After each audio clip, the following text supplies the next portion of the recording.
You know, what we run is you gotta be very cautious of this word.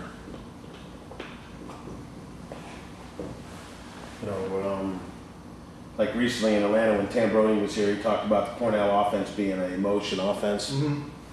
I think I told you, they got 4 guys that read the reaction of the defense to the pick behind the cage and then go where they want to go accordingly. Yeah. You got to go to Cornell just to understand it. Sure. Yeah, you know? that's pretty complicated. So what we try and do, and there's all kinds of, what's the right word?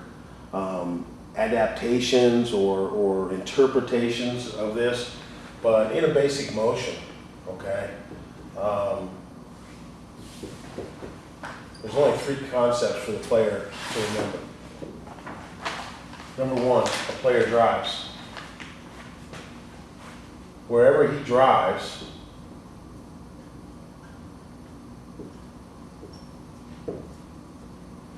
that player vacates. And then number 3, the adjacent player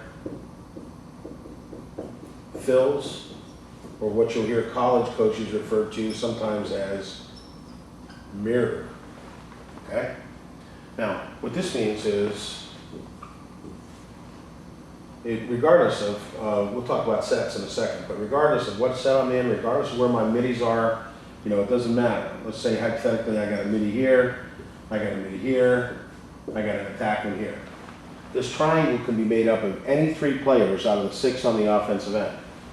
So in essence, you know, this player drives, okay? As soon as he drives, this player here vacates. Now, in our offense, we have this guy run through the crease and then C-cut back.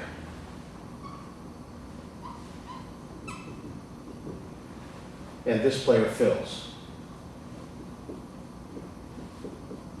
So this player drives, this player vacates, and this player fills.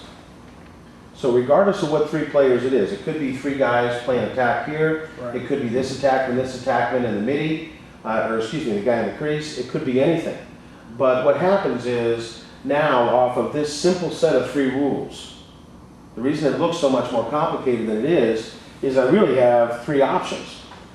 This guy may drive to the cage and shoot. Right. Okay? Or in real life, what he'll do is drive to the cage and either split or roll back and shoot where he has a little bit better angle, if you will. Okay?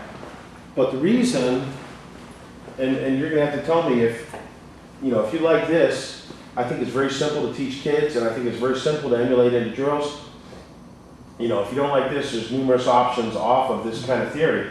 But the key thing here is this guy can drive. So the first option is the driver shoots. Okay? Right. He always knows. Well, number 1, let me say this. The reason we want this guy to vacate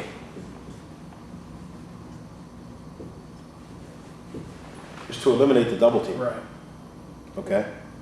So when this guy drives, all right, if he gets doubled or if he gets shut off for one reason or another, he always knows.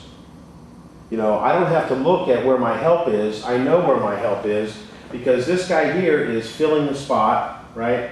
So if he gets in trouble, he can always very simply, call that option 1. He can, or actually option 2. Let's say option 1 is he shoots.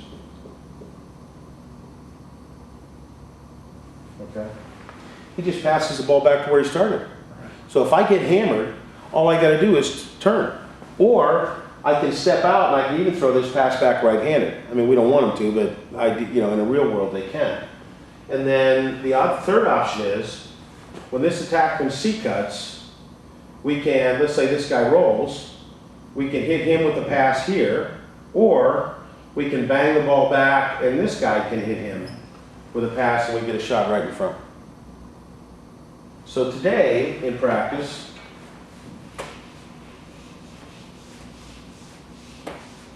to start to teach the concept, we're going to run a 2-man C-cut drill from both sides. So we're going to have this guy drive. I'm going to have a cone here. We're going to have this guy drive and roll back. And we're going to put little cones here. and we're gonna have this guy come around here. So we're gonna have him drive, he's gonna drive one hand, right hand, with the head of the stick close to his head, and then we're gonna have him pass back. So I got a right hand drive, one hand cradle, poles and goalies use two hands. You know, we're teaching a roll dodge integrated in the drill. And then I'm gonna throw a left hand pass to a right hand shot. And we call this our two-man C-cut drill. And depending on how developed your team is, Josh, you know, then we, like I said, we always want to try and build, okay? What we'll do then is, and I'm not expecting, you know, that they'll be able to handle this today. But what you saw with the Copperheads is, we're gonna have this guy drive, we're gonna have this guy start to come through, we're gonna have this guy roll or pass back across his body to the fill guy, and then we're gonna bang it here. Right. So now I have a left hand pass to a right hand catch, right hand pass to a right hand shot. And we run this drill very, very quickly, okay? I'm sorry, let me get this right. This is